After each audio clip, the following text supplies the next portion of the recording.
It opened its doors in 1935, March the 11th, 1935, and immediately the Bank of Canada then started printing real legal tender that was printed on behalf of the people, and they started to end the Depression of the 30s by sending out checks of legal tender then to the farmers across the West or to various places where people needed workers to pay the workers. In my own experience, I know that my dad was getting $20 a month for grading a roadside, and this was real legal tender. And the Depression in Canada started to come to an end at that point. So that was 37, 38. We were coming out of the Depression while other parts of the world were still burdened.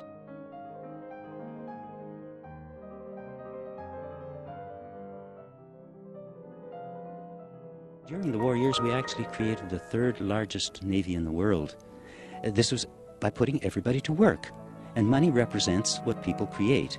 Of course, we were destroying so much of what we were creating, but nevertheless, because we were using our own money, we did not go into any great national debt.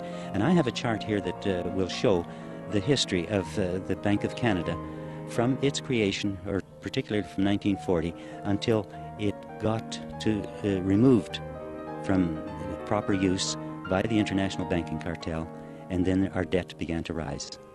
Now, this is my history, actually, of my life. I was born in 1928, and I recall the Depression years, and the Bank of Canada was created, as I said, in 1934. The war started in 1939, and the government then was producing all the money that was needed to build the factories, to build the airplanes, and to build the ships. And as you can see by this graph, and this is from Statistics Canada, the figures, we did not peak high for a national debt.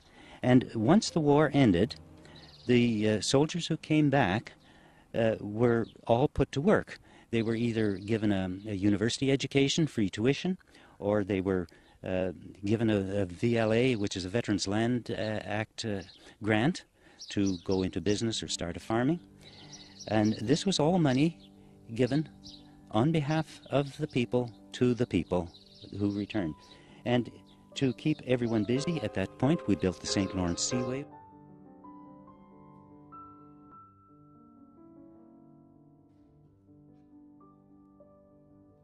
We built the Trans-Canada Highway. We built the railways. We did own the CNR at that time, and it was our national railway.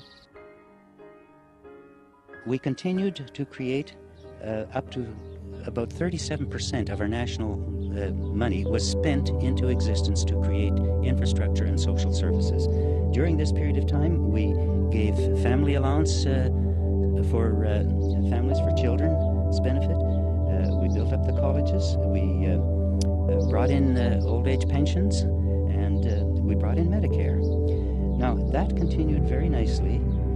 The government funding from the Bank of Canada, and the Bank of Canada spending the money into existence. And at this point, the international bankers, the Bank for International Settlements and the World Bank and the IMF started to put the squeeze on politicians and said, you are encroaching on the services that the banks give. You should not be printing the money that the people need. We should be. And immediately we started to go into debt. And these figures only go to 1987. However, the debt actually rose up to $600 billion, but in 1987, our national debt stood at $523.3 billion. This is the history of Canada. Now, from here, there were no food banks in Canada that I knew of.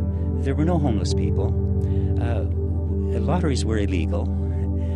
We didn't have to have runs to finance medical care or cancer research. Canada thrived through those years.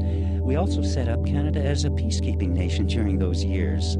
So we have a proud history from 1935, basically, until about 1974. And I would like to point out that here, in 1974, our national debt stood at a mere $18 billion.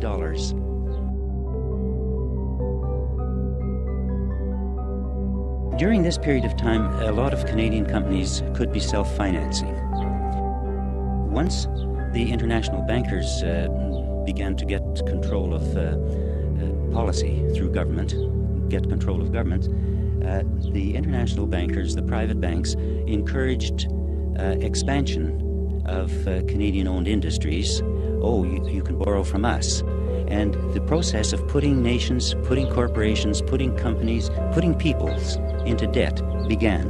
And from that point on, the encouragement was, well, borrow from us. No one seemed to realize that when they borrowed from a private entity like that, that was not real money, that was putting your own assets at risk. And as a result, we lost the Canadian National Railways through this. And Canadian National Railways was just such an incredible railway system.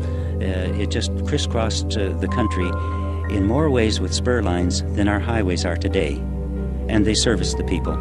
But that was got rid of, and so goods and services now are transported by truck rather than rail. And we do not own Canadian National Railways anymore. The only thing Canadian about it is that it's still called Canadian National Railways.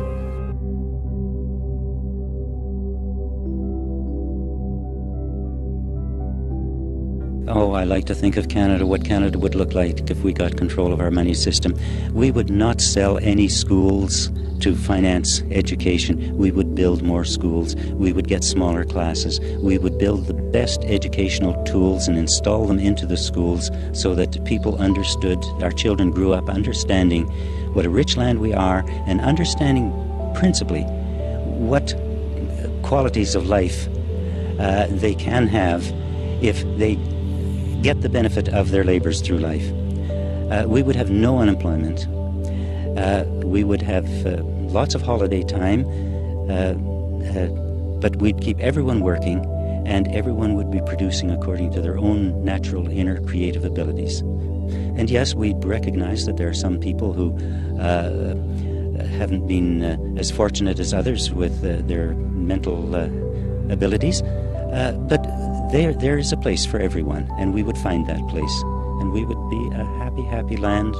We would not exploit territories for profit.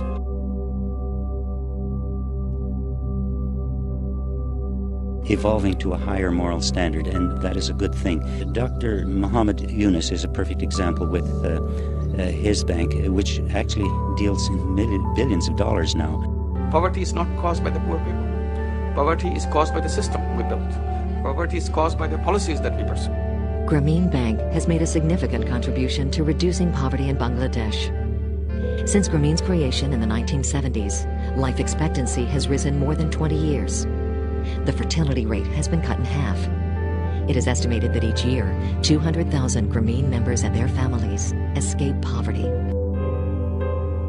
That process has been used effectively. We don't need that kind of thing in Canada because we already do create our own money through the Bank of Canada. We just don't make use of the Bank of Canada because our governments don't control the banking and the creation of money. But alternate banking systems do exist, and they are very effective where people can manage to hold it together.